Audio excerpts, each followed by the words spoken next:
The arrival. The Galactic Council chamber hummed with tension as representatives from 100 star systems materialized in their designated positions. The enormous holographic display at the center showed a sight that had never been witnessed. In 10,000 years of recorded galactic history, an invasion fleet of unprecedented size approaching a single world. Ambassador Krixtal of the Zenthari Empire adjusted his crystalline form, his facets catching the light as he addressed the assembly. Esteemed colleagues, we gather today to witness what our military analysts predict will be the final chapter of humanity's brief existence in our galaxy. The hologram zoomed in, revealing thousands upon thousands of warships, each one a testament to the Vorthon supremacy's military might. The fleet moved in perfect formation, a wall of destruction heading straight for the blue-green marble that humans called Earth. The Vorthons have assembled the largest invasion force in galactic history, continued Krixtal. Over 50,000 capital ships, supported by millions of fighter craft and siege platforms. Their target, a primitive world that has barely achieved faster-than-light travel in the past century. Murmurs rippled through the assembly. The Vorthons were known for their brutal efficiency and overwhelming force. They had conquered entire sectors with fleets a fraction of this size. Representative Moravine of the Ethereal Collective manifested fully, her translucent form pulsing with concern. Why such overwhelming force for Earth? The humans possess no significant military assets, no allied protections, no strategic value. They've remained isolated since their first contact with galactic civilization. A harsh laugh echoed from the Vorthon section. Supreme Commander Gorth stood, his armor-plated bulk casting shadows across nearby delegates. Because we leave nothing to chance. Humanity may be primitive, but they've shown unusual resilience in their brief history. We've studied their wars, their conflicts. They're unpredictable. This fleet ensures there will be no surprises. The Council had long regarded Earth with a mixture of curiosity and disdain. When humanity first achieved FTL travel and made contact with the galactic community, they were offered the standard integration package. Technology exchanges, trade agreements, and protection treaties. To everyone's surprise, Earth politely declined most offers, choosing instead to maintain their independence while engaging in limited diplomatic relations. The humans have had multiple opportunities to join the greater galactic community, noted Ambassador Theclon of the Meridian Alliance. They've refused our protection, our technology, our guidance. Now they face the consequences of their isolation. The hologram shifted, showing Earth's meager defenses. A few hundred vessels, mostly converted cargo ships and primitive warships, orbited the planet.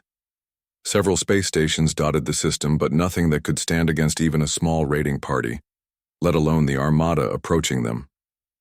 Our projections indicate Earth will fall within 6 standard hours of the fleet's arrival, announced the Council's military advisor, a 4-armed Calorian whose tactical genius was legendary.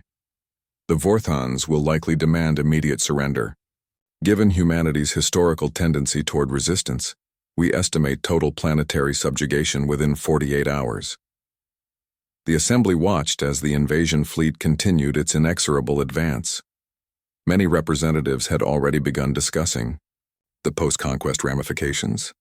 Earth's resources would bolster the Vorthon economy, its population would serve as labor or soldiers, and its strategic position would extend Vorthon influence into previously neutral sectors. Yet among the observers, a few noticed something odd. The humans weren't panicking. Earth's communication channels remained surprisingly calm. No desperate pleas for help, no frantic evacuations, no visible military mobilization beyond their standard defensive positions. Curious, whispered Zaraneth of the Void Dancers to her colleague. The humans seem unconcerned. Denial, perhaps, her companion responded. Or resignation. What else could they do against such overwhelming force? The first signs of Earth's response came as the Vorthon fleet crossed into the Sol system. The Council's sensors detected a massive energy surge from Earth's moon, followed by another from Mars, then from dozens of previously undetected installations throughout the system. What is that? Demanded Commander Gorth, his confidence wavering, slightly. Before anyone could answer, space itself seemed to ripple around Earth. Massive structures began emerging from subspace, revealing themselves like predators shedding camouflage. Orbital defense platforms the size of small moons materialized, their surfaces bristling with weapons that defied conventional understanding. The council chamber fell silent. Where moments before there had been a defenseless world, now stood a fortress system that would give even the most advanced civilizations pause. How did we not detect these? Stammered the Calorian military advisor, his forearms working frantically at his console. The answer came in the form of a transmission from Earth, broadcast on all galactic frequencies. The image showed a human woman in a simple military uniform, her expression calm but determined. "This is Admiral Sarah Chen of Earth Defense Command. To the approaching Vorthan fleet and all observing parties. Earth has been aware of your intentions for some time. We've prepared accordingly. What you see now is merely our first line of defense. We strongly advise the Vorthan supremacy to reconsider their current course of action." The transmission ended, leaving the council in stunned silence. The hologram now showed Earth's true defensive capabilities. Orbital fortresses that dwarfed anything in known space, energy shields of impossible strength, and weapon systems that caused the council's sensors to error out when trying to analyze them. "This is impossible," Gorth snarled. "They're bluffing. A primitive species cannot possess such technology." But the evidence was undeniable. As the council watched, more defensive systems came online. Automated defense drones numbering in the millions emerged from hidden bases on asteroids and moons. Spatial distortion fields created defensive layers around Earth that would make direct assault nearly impossible. The first exchange of fire shattered any remaining doubts. The Vorthan vanguard, confident in their superiority, launched a massive barrage at Earth's outer defenses. The council watched in shock as the attack was not merely deflected but absorbed. The energy converted and redirected back at the attackers with devastating effect. Within minutes, 100 Vorthan vessels were reduced to atoms, their destruction so complete that no debris remained. The invasion fleet for the first time in its history faltered. "By the ancient cores," breathed Crixtel, his crystalline form flickering with disbelief. "The humans, they've been hiding their true capabilities all along." The realization swept through the council like a shockwave. Earth hadn't refused galactic integration out of primitive stubbornness or ignorance. They had been preparing, developing, advancing in secret while presenting a facade of harmless isolation to the galaxy. Admiral Chen appeared on the communications channel again. "To the Galactic Council and all observing civilizations, Earth has chosen to reveal its true capabilities only because we've been forced to defend ourselves. We have no desire for conflict, but we will not allow our world to be conquered. To the Vorthan supremacy, you have one opportunity to withdraw. We will not offer another warning." The council chamber erupted in chaos. Representatives demanded explanations, accused each other of intelligence failures, and scrambled to reassess everything they thought they knew about humanity. The careful balance of power that had existed for millennia was suddenly in question. As the Vorthan fleet regrouped, attempting to process this unexpected development, Earth's defenses continued to come online. Weapons platforms capable of striking across star systems powered up. Interdimensional barriers that could isolate entire fleets from normal space activated. And in the background, barely detectable even to the Council's advanced sensors, something else stirred. Something that suggested Earth's revealed defenses were still only the tip of the iceberg. The invasion that was supposed to be a simple conquest had become something else entirely. For the first time in galactic history, the Watchers had become the watched, and the primitive humans they had dismissed had revealed themselves as something far more formidable than anyone had imagined. Question now wasn't whether Earth would survive the invasion. It was what humanity would do next, and whether the galaxy was prepared for the answer. The awakening Supreme Commander Gorth stood rigid on the bridge of his flagship, the Decimator, watching his tactical displays with growing disbelief. The bridge crew worked in tense silence. Their earlier confidence evaporated like morning mist before a harsh sun. The view screen showed the impossible. Earth's defenses continuing to materialize from seemingly nowhere, each new revelation more disturbing than the last. "Analysis complete, Supreme Commander," reported his tactical officer, voice strained. "The energy readings from those orbital platforms exceed anything in our databases. Their power output is theoretical at best." Gorth's mandibles clicked in agitation. "Theoretical? Sir, according to our understanding of physics, these readings shouldn't be possible. They're generating energy levels that would require stellar-class reactors. But the platforms show no signs of such massive power sources." Before Gorth could respond, alerts screamed across the bridge. A massive structure was emerging from Earth's Pacific Ocean, water cascading off its hull as it rose into the atmosphere. The thing was enormous. A flying fortress the size of a small city, its surface covered in what looked like organic armor plating, interwoven with advanced technology.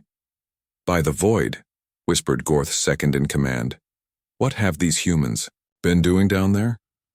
Back in the Galactic Council chambers, representatives watched the unfolding events with a mixture of awe and terror. The comfortable certainty of human primitiveness had been shattered, replaced by the unsettling realization that Earth had been playing a very different game than anyone had suspected. Ambassador Zaraneth of the Void Dancers was the first to voice what many were thinking. How long? How long have they possessed such capabilities? The question hung in the air as more of Earth's hidden arsenal revealed itself. Lunar installations that had been disguised as mining operations transformed into massive railgun emplacements. Mars, long thought to be sparsely colonized, showed signs of extensive underground military complexes.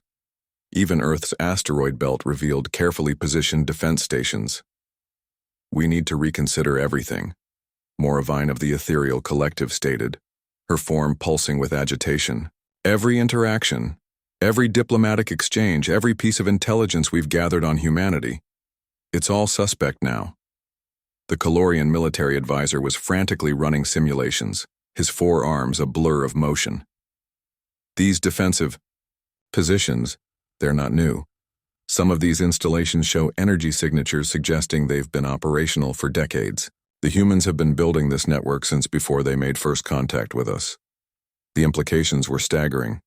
Humanity hadn't stumbled onto the galactic stage as naive newcomers. They had arrived prepared, having somehow detected galactic civilization long before revealing themselves. Every moment of apparent weakness, every declined offer of advanced technology, every polite refusal of military alliances, it had all been calculated. On the battlefield, the Vorten fleet was learning this lesson in the harshest way possible. Gorth had ordered a second assault, this time with proper tactical planning. 3,000 ships moved in precise formation, their weapons charging for a coordinated strike at what appeared to be a weak point in Earth's defenses. The attack never reached its target. As the Vorthon ships approached, space itself seemed to twist. The fleet found itself suddenly spread across vast distances, their careful formation shattered by what the panicked sensor operators could only describe as localized space-time manipulations. "Impossible," Gorth roared. "They're manipulating space-time on a tactical level. That technology is beyond us," his science officer finished quietly. "Beyond anyone in the known galaxy." The scattered Vorthon ships found themselves easy prey for Earth's defenders. Particle beams of impossible precision picked off vessel after vessel. Missiles that phased in and out of regular space bypassed shields entirely. And from the great orbital fortresses came weapons that simply erased their targets from existence, leaving no debris, no energy signatures, nothing. Admiral Chen's image appeared on the main communication channel, addressing both the Vorthon fleet and the watching galaxy. "We are demonstrating restraint. Our defensive capabilities are calibrated to disable and destroy only those ships that continue aggressive actions. Stand down, and no more of your people need die today." Her words carried a weight that went beyond simple military threat. There was a confidence there, a certainty that spoke of capabilities yet unrevealed. The humans weren't desperate defenders, they were in complete control of the situation. In the council chambers, frantic discussions erupted. Intelligence agencies were being grilled about their failures. Military advisors were recalculating the balance of power. Diplomatic corps were scrambling to understand how they had so fundamentally misread an entire species. "Look at their tactics," the Calorian advisor noted, his voice filled with reluctant admiration. "They're not just defending, they're teaching us a lesson. Every move is calculated to reveal just enough of their capabilities to make a point, while keeping their true strength hidden." The observation proved prophetic. As the Vorthan fleet regrouped for another assault, Earth's response escalated proportionally. A wing of fighters attempting to break through to Earth's atmosphere found themselves facing something unprecedented. Human pilots in craft that defied physics, executing maneuvers that should have liquefied any biological occupant. "Their fighters are using inertial dampening fields," reported a shocked Vorthan pilot before his transmission cut off. "They're pulling 300 G turns without—" The transmission ended as the human fighter wing demonstrated another capability. Directed energy weapons that passed through shields as if they didn't exist. The Vorthan fighters didn't explode.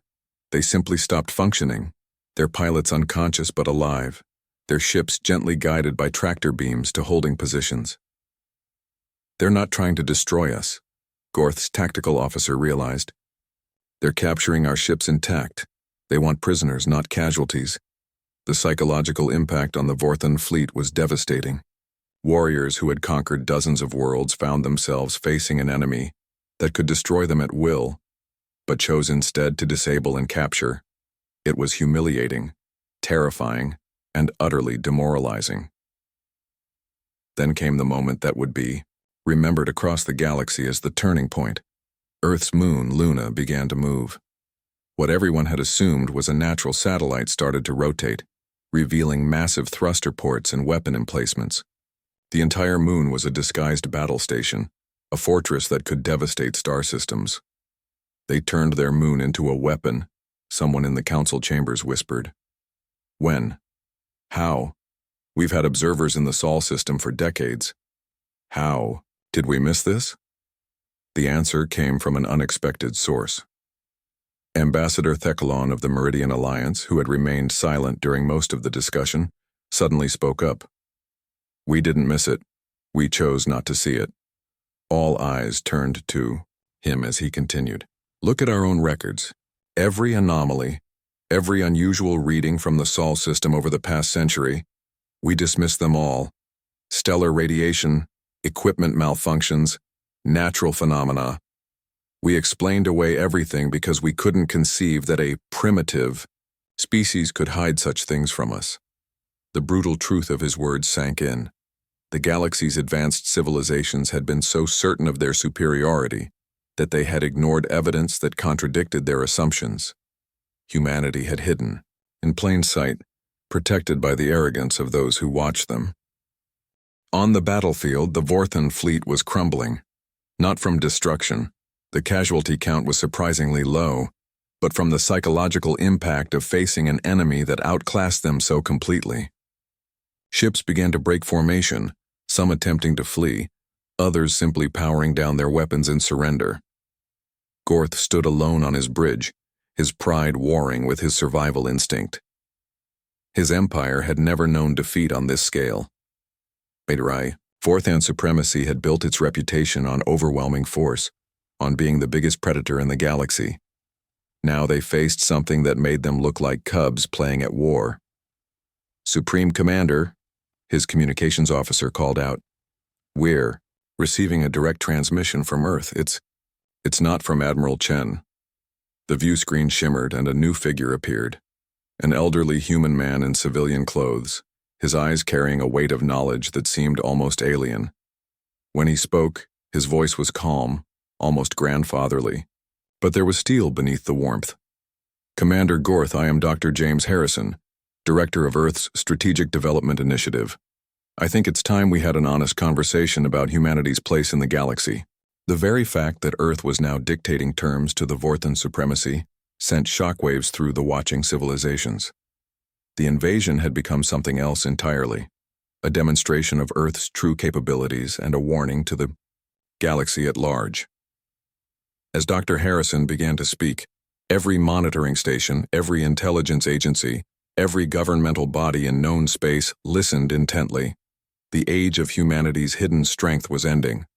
The age of revelation had begun. What came next would reshape the galaxy forever.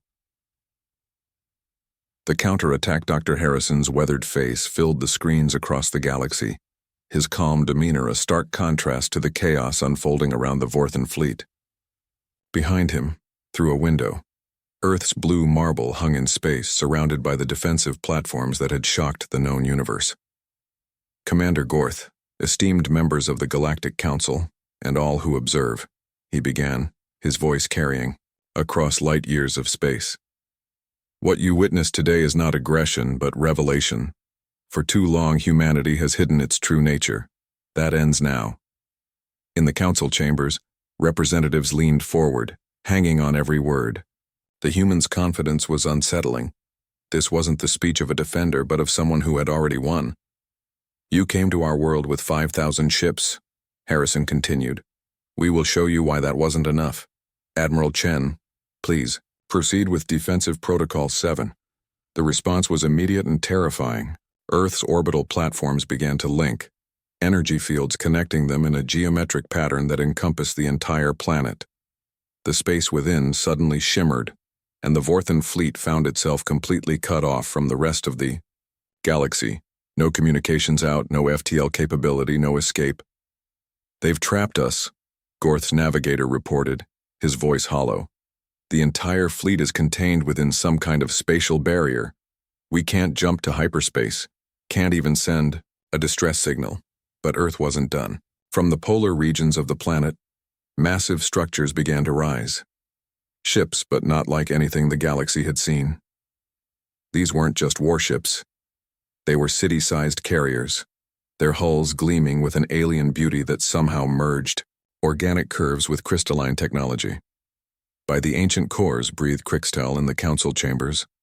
Those designs, and they're not purely human. They've integrated technologies we don't recognize. The first of Earth's true warships, the ESS Prometheus, dwarfed even the largest Vorthan battleship. As it rose from Earth's atmosphere, smaller craft emerged from its hull. Not fighters, but something far more terrifying. Automated hunter-killers that moved with an almost predatory intelligence. Supreme Commander, Gorth's tactical officer, stammered. Their ship configurations, they're changing. The hull structures are actually reconfiguring in real time, adapting to our weapons frequencies. The hunter-killers struck first. They didn't attack the Vorthan ships directly. Instead, they targeted specific systems with surgical precision. Weapons arrays went offline. Shield generators simply stopped functioning. Engine cores were isolated from their power systems. Within minutes, hundreds of Vorthan vessels were left helpless, drifting in space. Then came humanity's message to the galaxy, not in words, but in action. The ESS Prometheus opened fire, but not with conventional weapons. Beams of pure gravitational force reached out, gently but firmly grasping disabled Vorthan ships and moving them into neat formations. It was a display of power so absolute that destruction wasn't even necessary. They're not fighting us, Gorth realized with dawning horror. They're hurting us, like livestock. Dr. Harrison's image reappeared on all screens. Commander Gorth, you have a choice. Order your fleet to stand down or watch as we systematically disable every ship under your command. No lives need be lost today, but that decision rests with you. In the council chambers, the balance of power was visibly shifting. Representatives who had dismissed Earth were now frantically trying to recalculate their positions. Others were already considering the implications of humanity's revealed strength. How many more ships do they have? Demanded Ambassador Teclon. If they can hide a fleet of this magnitude, what else are they concealing? The answer came as Earth's counterattack expanded. More ships rose from the planet's surface, from hidden bases on the ocean floor, from underground hangars that had been disguised as natural formations. The variety was staggering: sleek interceptors, massive dreadnoughts, and strange vessels that seemed to exist partially in another dimension. 30, 50, 100 capital ships and rising, the Calorian advisor counted, his voice increasingly strained. Their fleet composition suggests they've been preparing for different types of warfare: conventional, dimensional, temporal. They're ready for threats we haven't even conceived of. The Vorthan fleet's situation grew increasingly desperate. Gorth watched as his mighty armada was reduced to helplessness, not through destruction, but through systematic neutralization. The humans were making a point. They could have annihilated the entire fleet in minutes, but they chose control over carnage. "Open a channel to the human admiral," Gorth finally ordered, his pride crumbling before the reality of his situation. Tell her the Vorthan supremacy requests terms." But Earth wasn't finished with its demonstration. As Gorth's surrender message was transmitted, something else emerged from the planet's surface. It wasn't a ship or a weapon. It was a gateway, a massive portal that tore open the fabric of space itself. Through the gateway came ships of impossible design, vessels that hurt to look at, their geometries defying three-dimensional understanding. The Council's sensors went wild trying to analyze them, returning error messages and contradictory data. "Those aren't human ships," Moravine gasped, her ethereal form flickering with shock. "They're using technology from outside our dimension." Dr. Harrison's calm voice cut through the chaos. "Humanity has not developed in isolation. We've had consultants. Friends from places your science hasn't yet discovered. They've been quite helpful in preparing us for this moment." The implications were staggering. Not only had humanity hidden their true capabilities, but they had made contact with entities from beyond known space. The careful order of the galaxy, the understood limits of technology and physics were crumbling before their eyes. Admiral Chen finally appeared on screen, accepting Gorth's surrender. "Commander, order your fleet to power down all weapons and prepare to be boarded. Your crews will be treated well, but this conflict is over." As Vorthan ships began to comply, the true scope of Earth's preparation became clear. Human boarding parties didn't use shuttles. They simply appeared on Vorthan bridges through localized teleportation. The technology was so advanced that shipboard securities couldn't even detect the intrusion until humans were already in control. The galaxy watched in stunned silence as the mightiest military force in known space was peacefully captured in less than an hour. No massive casualties, no destroyed worlds, just a complete and utter demonstration of superiority that left no room for doubt. In the council chambers, emergency sessions were being called. Military alliances were being reconsidered. Trade agreements were being reevaluated. The entire political landscape of the galaxy had changed in a single day. "We need to talk to them," Krikstal announced, his crystalline form resonating with determination. "Not as superiors to primitives, but as equals. Perhaps even as students." The sentiment was echoed across the chamber. The humbling of the Vorthan supremacy had sent a clear message. Humanity was not joining the galactic community as another member species. They were arriving as a new power, one that had been preparing for this moment far longer than anyone had suspected. Dr. Harrison's final words to the galaxy carried a weight that would echo through history. "Humanity extends its hand in friendship to all peaceful civilizations. We have no desire for conquest or domination, but we will defend ourselves, and we will protect those who cannot protect themselves." The galaxy has wondered about Earth's place among the stars. Today, you have your answer. As the transmission ended, the captured Vorthan fleet was gently guided toward Earth's orbital facilities. The invasion that had begun with overwhelming force had ended with a whisper, but the echoes of that whisper would reshape the galaxy forever. The age of human isolation was over. The age of revelation had begun, and in council chambers, throne rooms, and command centers across the galaxy, one question dominated all others. What did humanity want? And what would they do next? The revelation, the great assembly hall of the Galactic Council had never seen such attendance.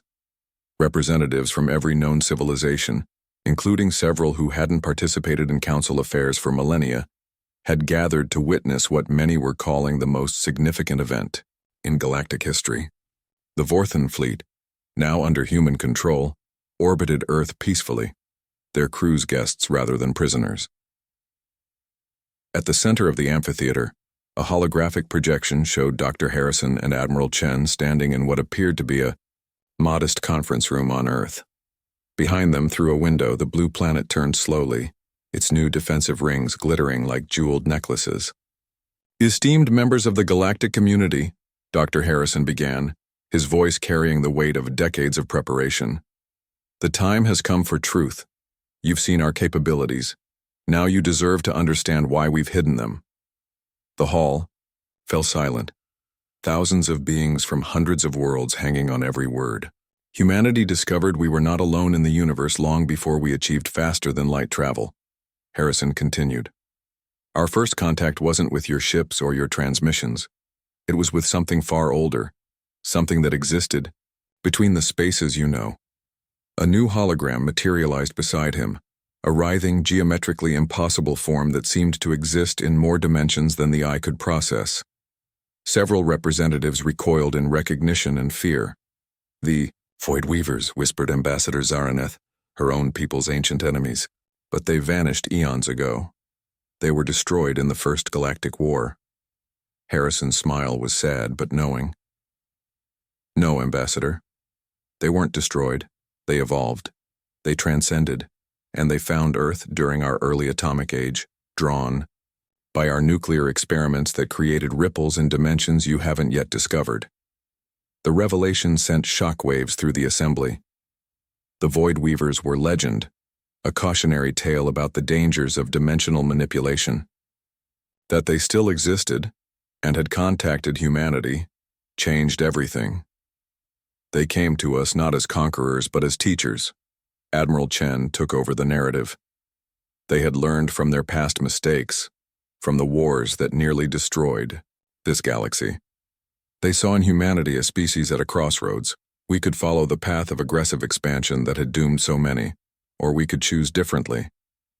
The hologram shifted, showing images of Earth's secret history, underground facilities where human scientists worked alongside beings of impossible geometry, orbital shipyards hidden in folded space, testing grounds on distant worlds accessible only through dimensional gateways. "They offered us a choice," Harrison continued. "Accept their guidance and prepare for a galaxy that would eventually discover us, or face the future unprepared. We chose wisdom over pride." Supreme Commander Gorth, who had been brought to the Council as part of the surrender terms, stood suddenly. "You mean to tell us that humanity has been allied with the Void Weavers for decades? That our greatest enemy has been training you?" "Your former enemy," Chen corrected gently. "The Void Weavers learned from their mistakes. They chose isolation and observation over conquest. They've spent millennia studying the patterns of galactic civilization, understanding why conflicts arise, why empires fall. They shared that knowledge with us. The implications were staggering. Humanity hadn't just developed advanced technology in secret. They had been mentored by one of the most powerful and feared civilizations in galactic history. The defensive capabilities Earth had demonstrated were just the beginning. But why?" demanded Crystal, his crystalline form pulsing with agitation. "Why prepare for war if you sought peace? Why build such massive defenses if you had no enemies?" Dr. Harrison's expression grew grave. "Because the Void Weavers showed us the patterns. Every emerging civilization in this galaxy follows a similar path: discovery, expansion, conflict, and then either destruction or transcendence. They showed us the records. Thousands of species that reached for the stars only to be conquered or destroyed by those who came before."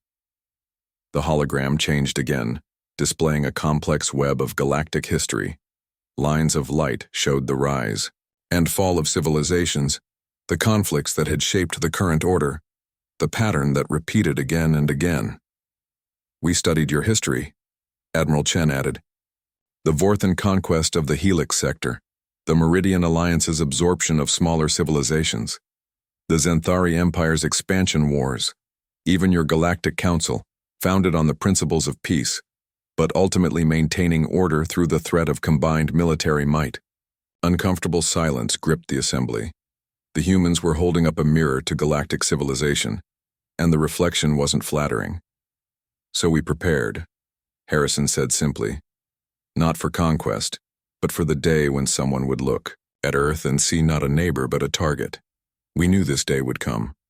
The Void Weaver's models predicted it with 97.3% accuracy.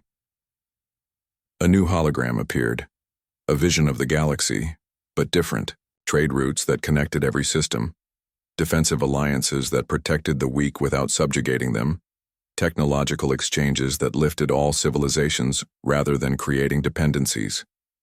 The Void Weavers failed because they tried to impose order through force, Chen explained.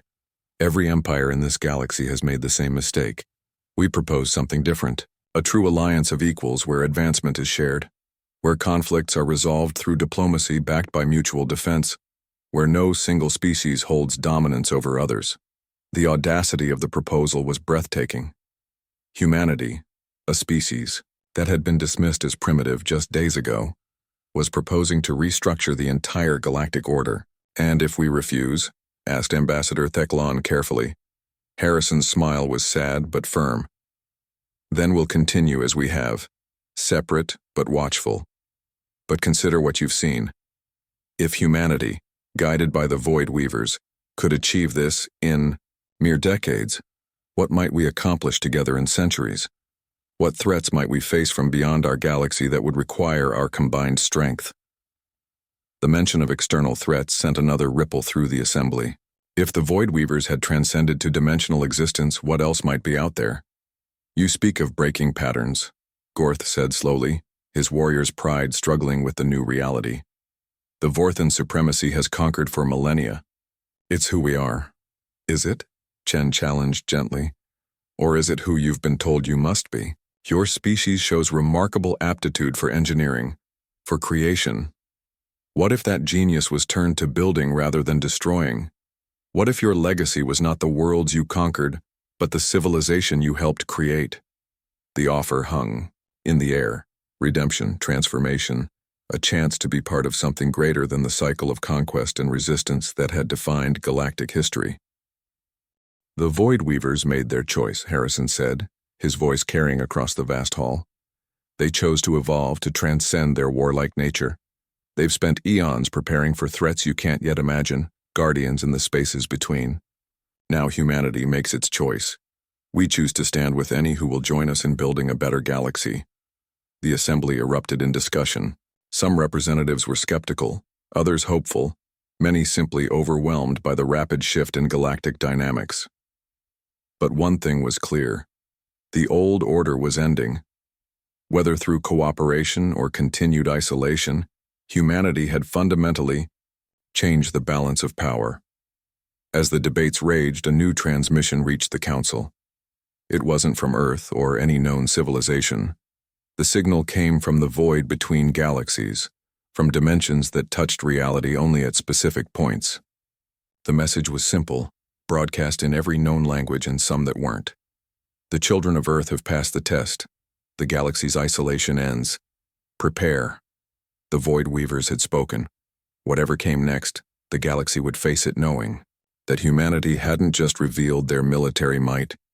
They had revealed their destiny as bridges between the known and unknown, between the warlike past and a possibly peaceful future. The revelation was complete. The question